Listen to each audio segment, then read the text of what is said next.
Hey, it's Les from the TV Dudes. This week, I'm thrilled to chat with Broadway luminary and TV star Pamela Winslow Kashani. She has a live and live streaming show this Friday, October 20th, called Change Happens, that merges humor, personal tales, and soul-stirring music as Pamela looks for the meaning of life. TV fans will know her as Ensign McKnight from Star Trek The Next Generation, and Broadway fans will know her as the original Rapunzel in Into the Woods. We talk about her time on Trek, her show, and much more. The link for tickets is in the description, and I hope you enjoy the interview.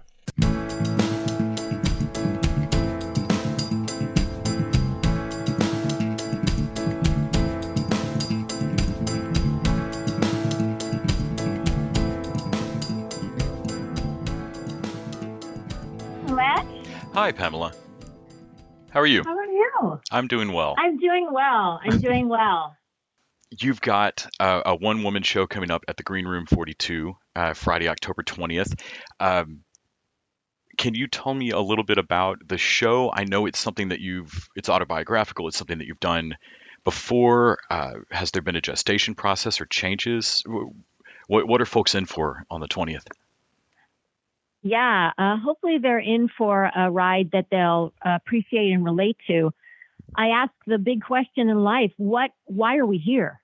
And throughout my life, there have been sort of these goalpost moments of where I've had to ask because I didn't know. I was a kid that started singing at church choir when I was 8 years old, and I developed this love of singing and music and didn't know where that would lead me. I went to a summer camp, and all of a sudden, bing, I realized, performing arts, that's what I want to do. And when I was on stage, I felt like I was home. So this was a big question mark. How was I going to get there? And why did this come to me? And how was I going to manifest this in the world? So I used my autobiography, my story to sort of ponder, why the heck are we doing what we're doing? And sometimes it's funny and crazy, like when you become a mom and all of a sudden you're, changing diapers day in and day out and stuck in dirty sweatshirts and sweatpants instead of beautiful $35,000 costumes and signing autographs. It's change happens.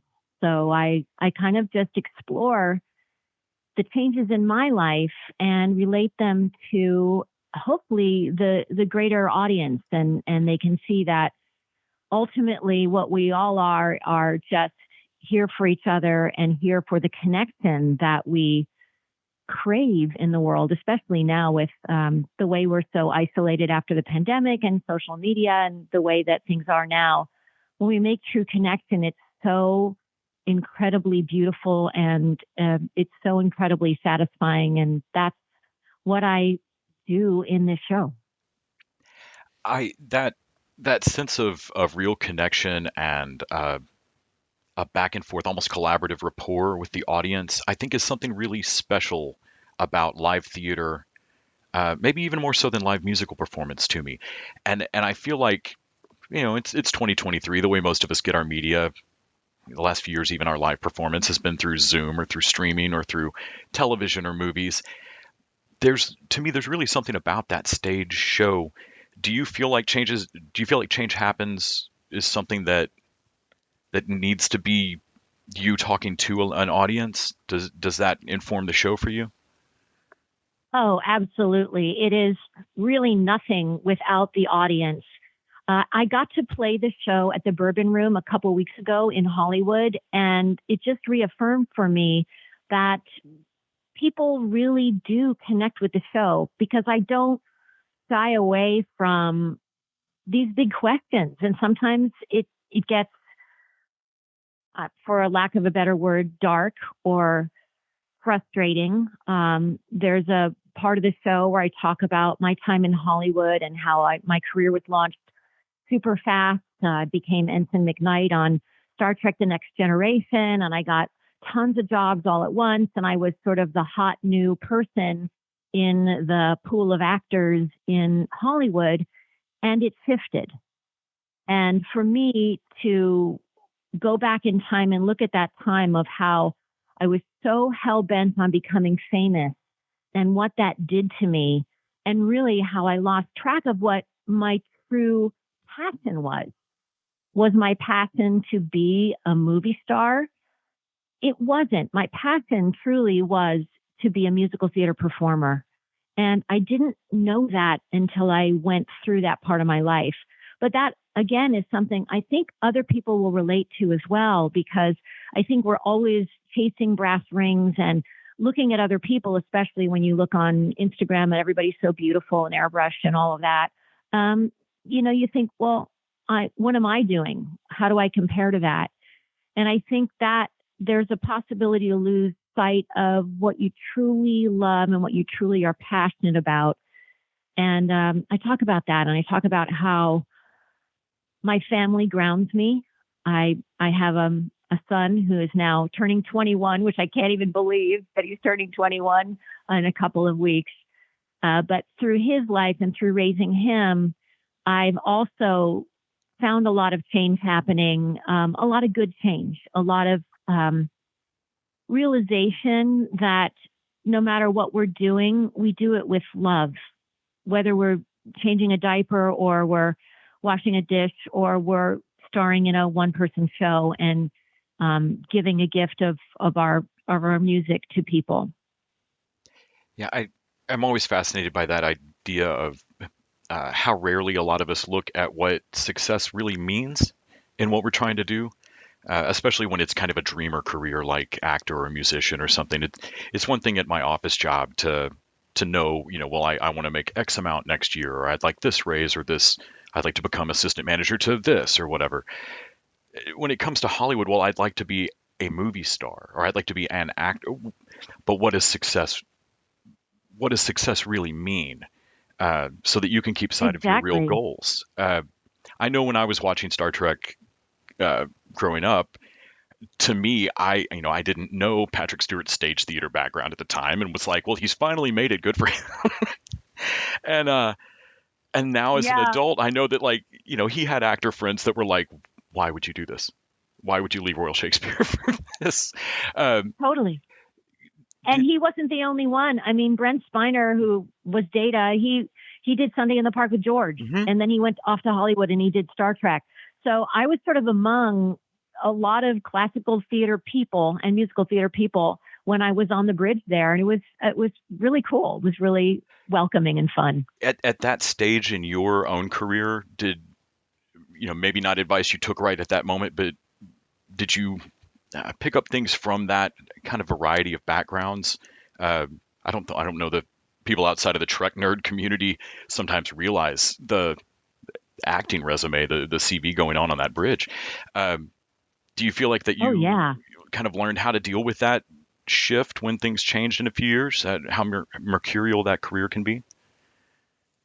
Yeah, I think I did. I mean, luckily, I got really good training. I went to Carnegie Mellon, and I majored in musical theater, but the emphasis was always on acting, which I look back and appreciate so much as I move forward, because to me, singing is nothing without acting, without intention behind it. And I maybe for pop singing, but I love pop music, but I really love even more the blending and the alchemy between really expressing a story and music. That's sort of where I live. That's what I'm passionate about. And that's also what I write now that I compose music as well. So it's important to me to sort of keep that alive. And that I discovered over time that sort of love came back to me, because I was in LA for about 6 years. I did a bunch of stuff. As I said in the beginning, it was like rocket launch. Like all of a sudden, boom, I was going to be this celebrity. And then things shifted into, I'm one of the actors that is looking for a job too. And it's so funny because no matter how quote unquote famous you get, or no matter how people perceive you, you're always just that actor in the pool waiting for a next job.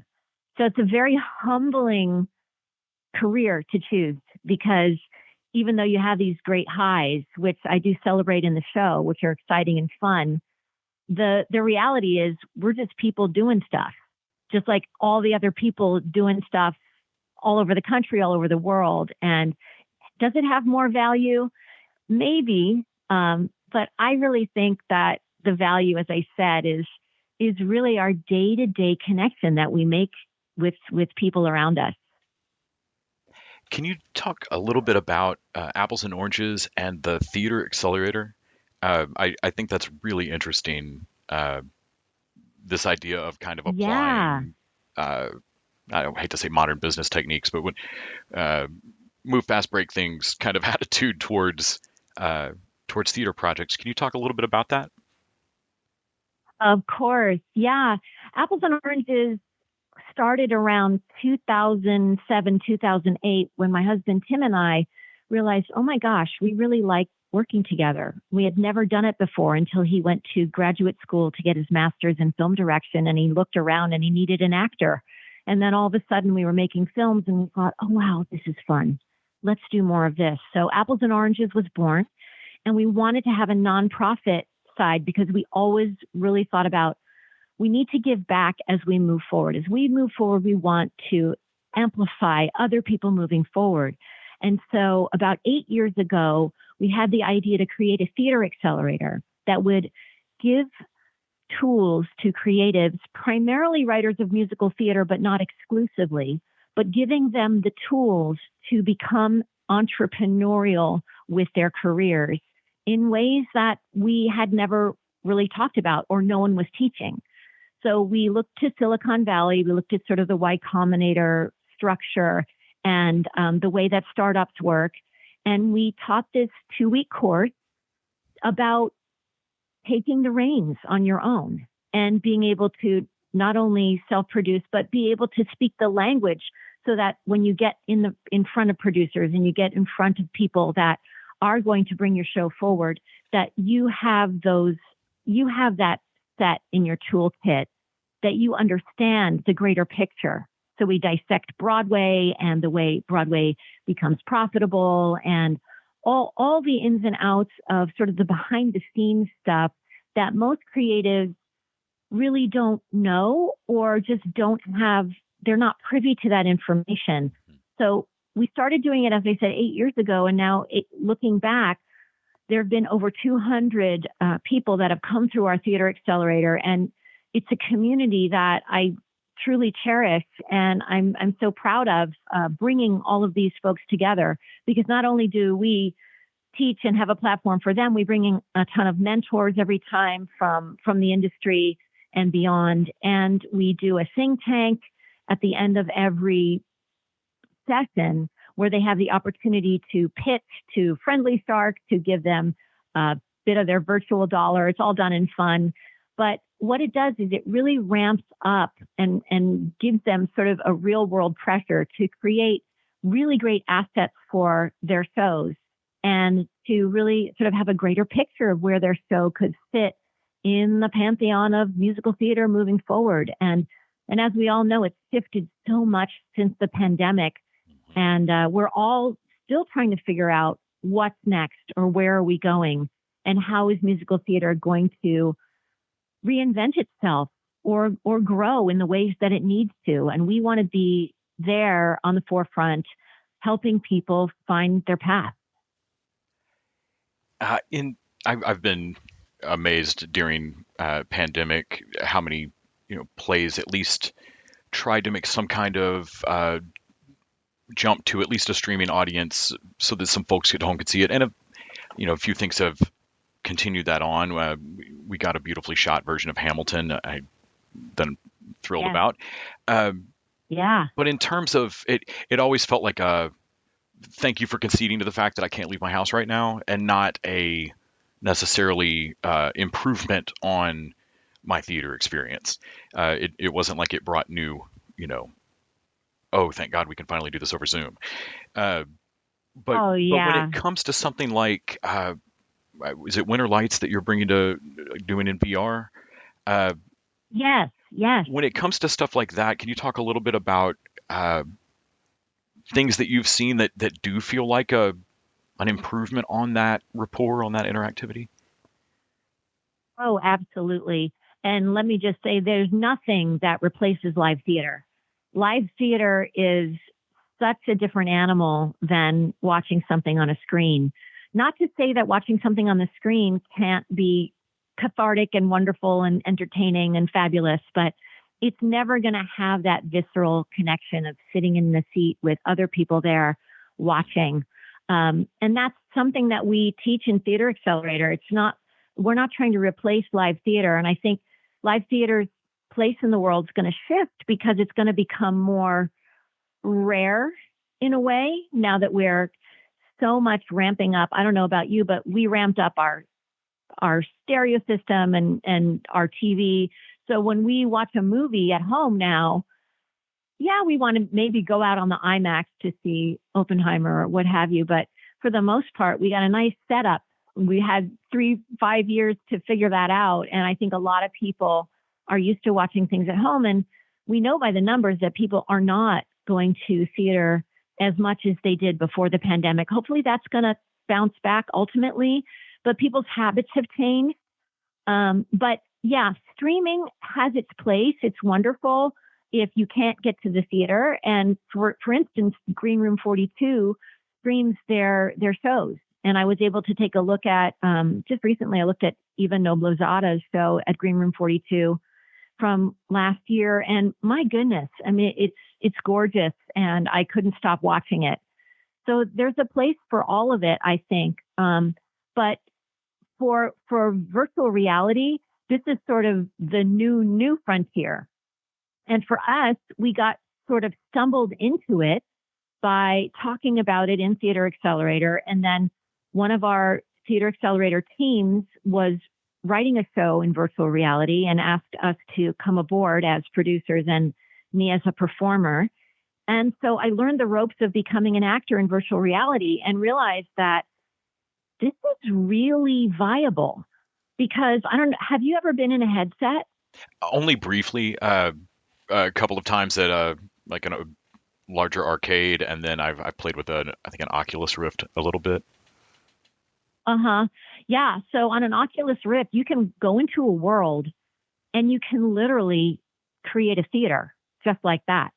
You can have a backstage area. You can have an audience area. You can walk onto a stage. You can be lit. There can be blackouts. You can create a space that feels like a theater. And we had some people go through Winter Lights when we were first having our first performances of it in VR that were theater people that were brought to tears because they couldn't get to a theater because it was still 2020. And there they were in virtual reality in a theater, in a seat, watching a show where lights dimmed. And it was overwhelming. It was so beautiful to them. It feels real. And this is 2020. Now we're in 2023. We're doing a version of Change Happens in virtual reality, my one-person show. And it's uncanny. I mean, it's crazy. You get in there and it feels like you're in a cabaret room, with lush curtains around and beautiful stage lighting. And not only that, you can transport people to other worlds and special effects can happen that you feel like you're in like your own personal movie or, I don't know, LSD trip. I don't know, but it really is absolutely astonishing, the possibilities in virtual reality. And then moving out of virtual reality, you create assets. So we build worlds in usually Unreal Engine or Unity, and these worlds can be changed. They can be moved into the real world. They can be projected against a wall, and suddenly you have a flowing, beautiful Winter Lights world full of snow and lakes that are, rustling. The light is going on, dancing on the lake, and it feels real. So it can be translated. The work that you do in virtual reality can be translated back to the stage, which I find such an incredible full circle moment. Yeah, I think over the last couple of years we've all seen, the new backlit screen technology on like The Mandalorian. This instead of green screening it in post, you've got it there for the actors on giant screens and just some volume. And for anybody that had ever done stage theater, it looks like sets in theater. Like, okay, you're moving some volume around on stage and then you've got these huge backdrops. They just happen to be big screens. I don't think I'd ever considered it as bridging the gap between a theater set that you had built in VR and then brought onto the projection. And we can't be very far from some really odd revolutions in just set construction. Oh, it's absolutely amazing. We did that very thing with Winter Lights, and we're doing the show again. It's opening in December at the Discovery Cube in Orange County, California. It's second season, and for season 2, we just got this amazing LED wall. So it's going to be just more elevated, more amplified. The really cool 3D stuff and the motion that you can capture on those screens it's so transporting and cool that I can't wait to see like the next step for us and how it's going to grow even from last year. But at last year we had we had probably like 6 different locations where Lumina goes on this fantastical journey with QED, the science fairy. It's a science-based, STEM-loving show that we wrote for a science center that is a full-blown musical. And it's super fun. So to jump worlds in VR, we had all the worlds already, and they really come to life for the stage show. That sounds so neat. Well, on the 20th, folks can see you in regular R, and then also regular R, like analog, like snail mail style.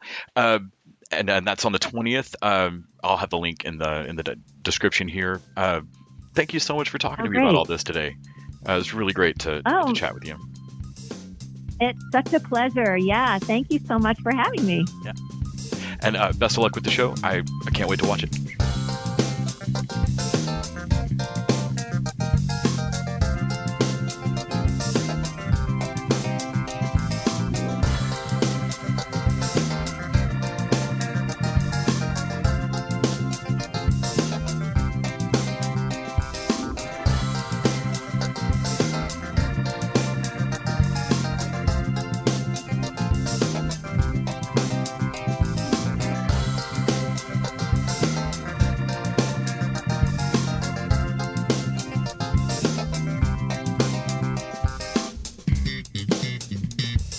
TV Dudes is an independently run podcast out of Austin, Texas. We are exclusively listener supported. If you'd like to help us out, go to patreon.com/TVDudes. You can also find us on Facebook, Twitter, and Instagram at TV Dudes. All the music for our show is done by our friend and original TV Dude, Gregory J. Amani Smith. To find out more about us, go to thetvdudes.com. I'm Randy Lander. I'm Les Weiler. And I'm Kyle Scott. Thanks for listening.